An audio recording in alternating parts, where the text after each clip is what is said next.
And welcome everybody to another edition of Track Talk. Patrick Dennis here with you, and we are now after race number 2 at Echo Park in Atlanta, and now we look ahead to COTA there over in Austin, Texas. What a race weekend we've had. We've actually had now 2 weekends in a row, all 3 of the main series of NASCAR at the same track. Not necessarily going to be the case, though, this upcoming weekend. Joining me right now, once again, is Ronnie Humphrey. And Ronnie, we had ourselves an exciting racing weekend, both in the truck series, in the Craftsman Truck Series, O'Reilly Auto Parts Series that you can catch, by the way, on the CW, and also on the Cup Series. Now, you were texting me back and forth some, and I said to somebody, you're watching some, and you said to me, I've watched every lap this weekend. Yeah, I knew the race would be good there at Echo Park Speedway, and it was just delivered again. Fantastic racing. I love the track. I'm going to suggest that they just run the whole season at Atlanta.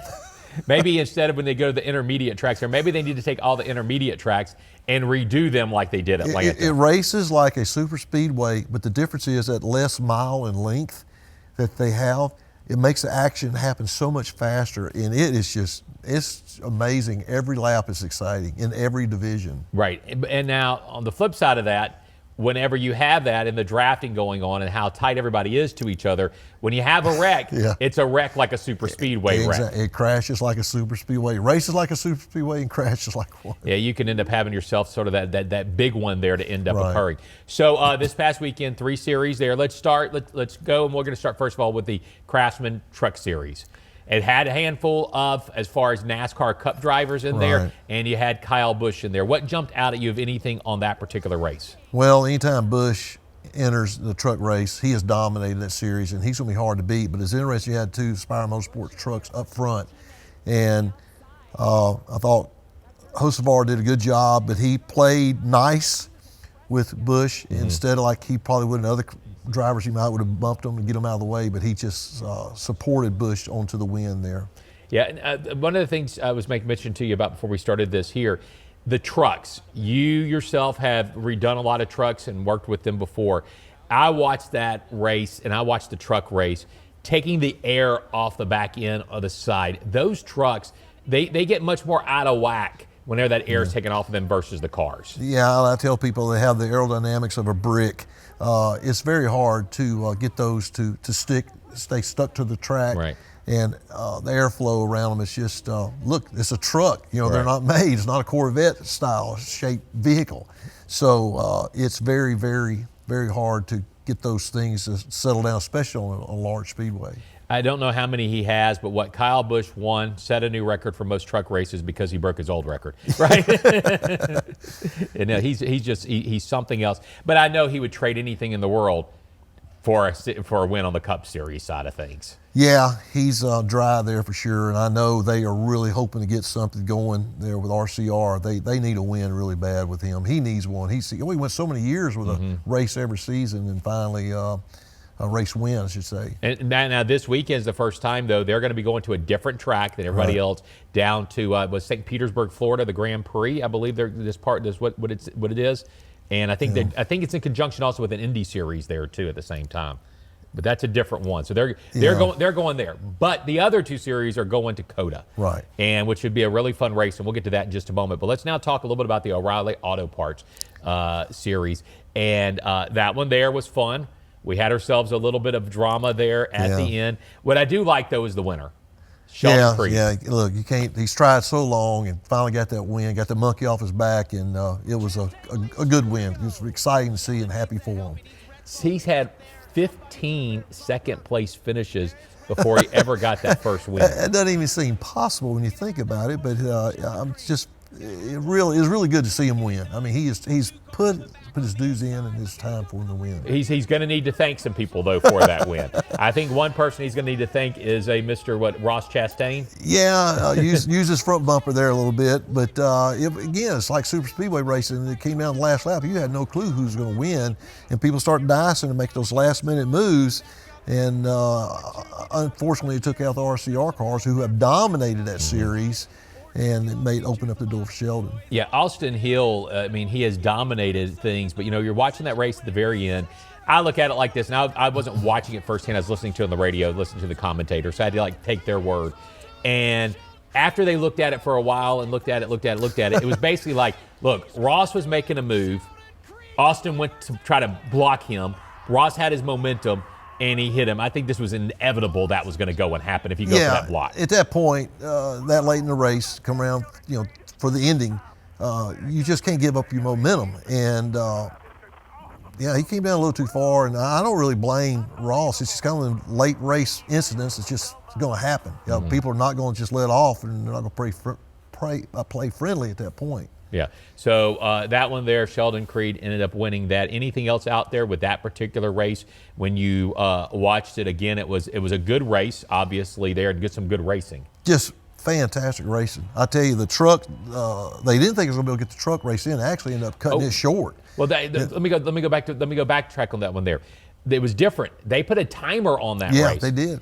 And like our local dirt track, sometimes you have to put a timer on the classes. And I've heard there were some people talking about the timer part of that, and it's a stretch in doing it. But do you think, to make things interesting, it does make things more interesting? You do know you got that timer going on. You want to be that person when that timer strikes 0 on that last lap to get up to the front. Yeah, NASCAR told teams, and what amazed me, I forget who the driver was that got out, and says, well, it's just not right. They cut it short. And like the commentator said, everybody knew. You're the only guy I didn't know, and shame on your crew for not telling you it was time to go. But they played it right to the minute. I was actually watching. I think it was 4:20 Eastern time, 3:20 our time, and they said, that's it. We're going to throw the white flag. I mean, they dropped the white flag exactly at that point. I mean, I did not realize that because, again, I was not able to watch it firsthand. And then I was listening, and then I was like going back and watching some highlights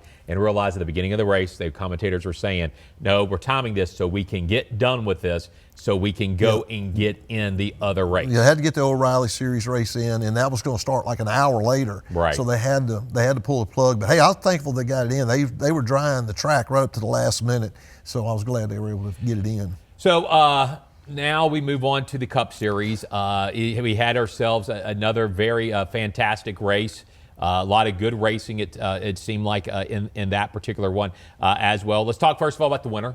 Yeah. The winner in this one, once again, back to back. Tyler Reddick again. And in this case here, sort of being in the right place at the right time. But what do you think this says for him in 2311 racing? Man, I know Michael Jordan is happy, and it shows that they're a serious contender for the whole year. And we talk about this new car allows some of the maybe teams with the lacking a little bit in technology compared to Hendrick or whatever, but you can get out there and run well. Look at Ross Chastain. I mean, it's a single car team and is running fine. And has had he was up front, the other night. They're doing a great job in 2311. You can't take it away from them. And back to back, only the 6th time that's been done in the long many years that you've had back to back winners the first 2 weeks. Really? Yep. Okay. I mean, it's very, very impressive. I mean, and look, let's not take anything away from his teammate either. Bubba Wallace has stepped up to the plate. And, he's a distant second place, 40 points back. I know he's bummed because, again, just because, you support your teammate, but you want to be able to share in some of that stuff.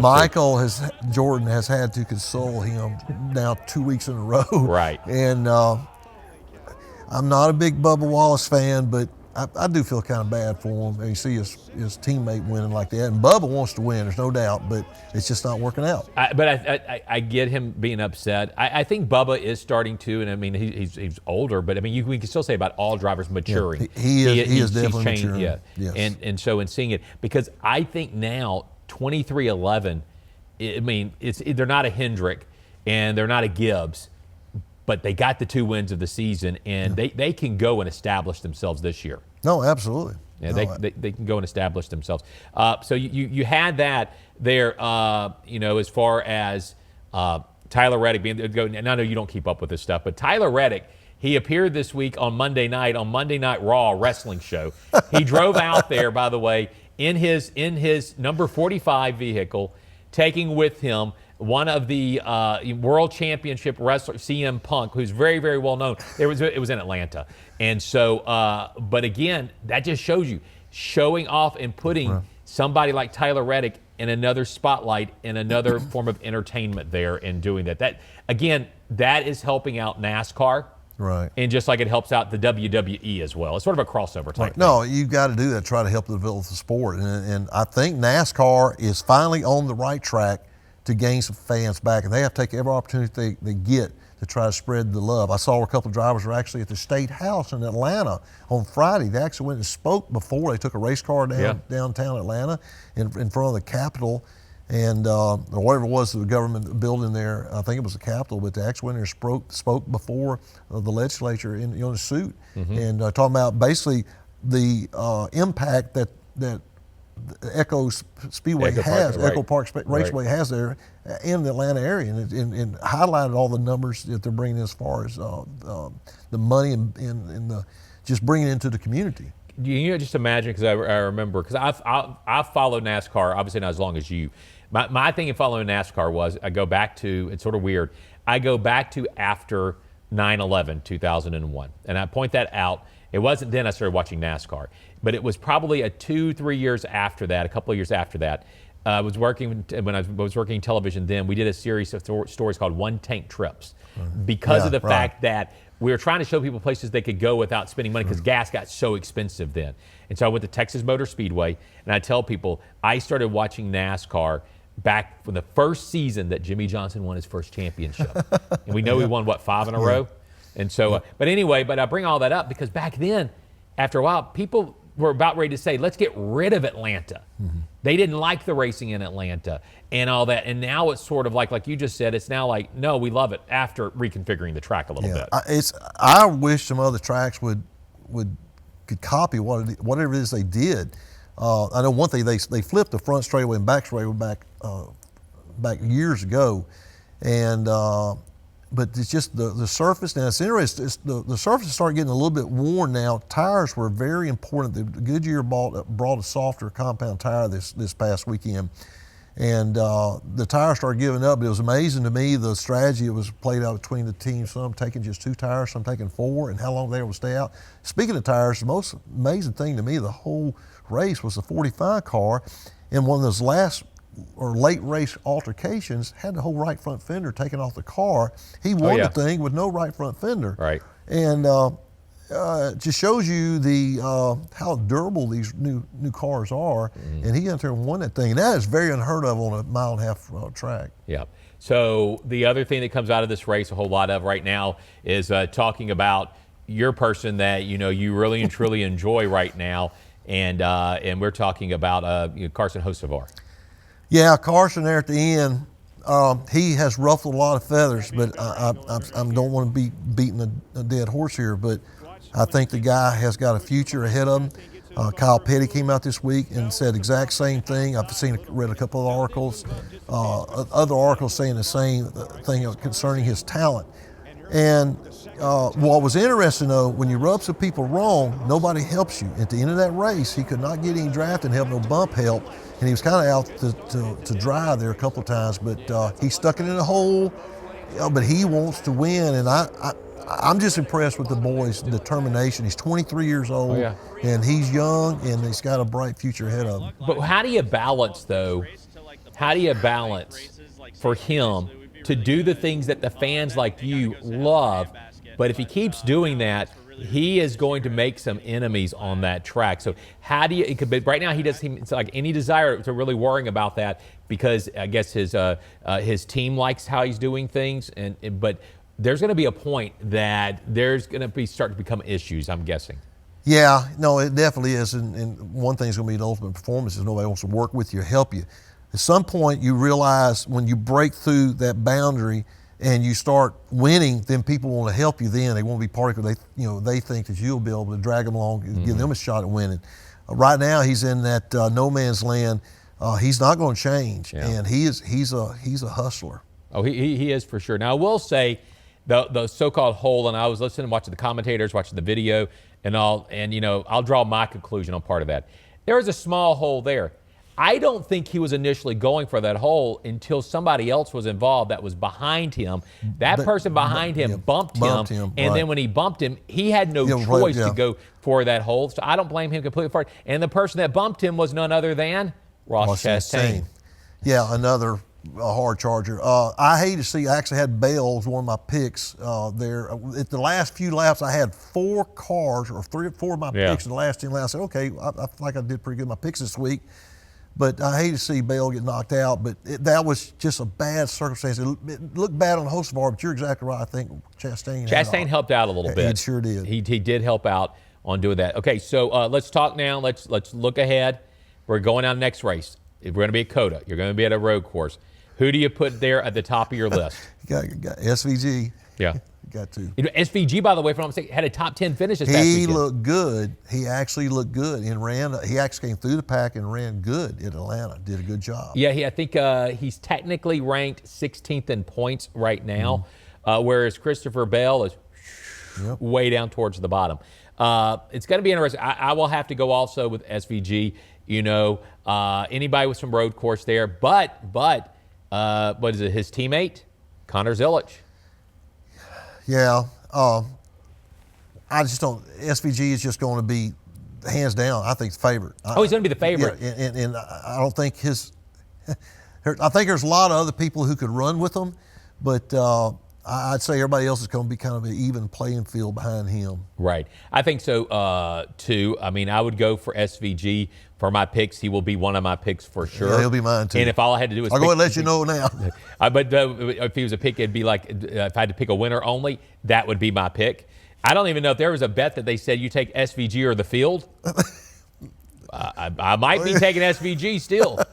And so that wouldn't be a bad move. Yeah, it's going to be an interesting race to see how that race goes and turns out. So now we went from 2 super speedways to now a road course, and I think we'll see some significant. I think to a degree some reshuffling in the points because points now are so much more important. Yes, I heard a lot of radio communication this past weekend about stage points and try to get everything you can. Yeah, and that's going to continue on, and you can really suck it bad at COTA. I mean, the guys who are not good at road racers, they're going to go backwards, and it's just going to kill them in the points. I really like the direction NASCAR's going. I've been so disappointed the last few years, but with the points changes, the tracks we're going to, the talent we got, it's going to be a great year. Yeah, I'm looking forward to see how it all turns out this weekend. Even though your guy Carson Hocevar's basically said. He's not looking forward to this road course. No, he's not a road racer. Yeah, he's not looking forward to the road course, and I don't blame him either if he's not one of the road course drivers. But I'm hoping for a good race. COTA, other than the first year we went with all the rain, to me it hasn't disappointed. It has such a great elevation change. That is when you come down that long frustration, go up the hill, and you make that left-hander. That is one of the most difficult calamity corners. What they need to call it there. But it is a very difficult race. I had a guy at my shop this morning. We're wanting to go there. They do have track days. I'm wanting to take my car there and try. Yeah. But they have very strict rules about if you do any damage there or anything. If you spin off the track and hit the guardrail, they charge you $1,000 per foot of guardrail you mess up. So it's a little out of my budget. I need you to sponsor me. That's why I'm not going to be driving. Anyway, we're out of time this week, folks. Thank you so much for joining us for Track Talk. We'll see how COTA goes in the next race, and we will give you our thoughts after it is all over with. Thanks for watching us.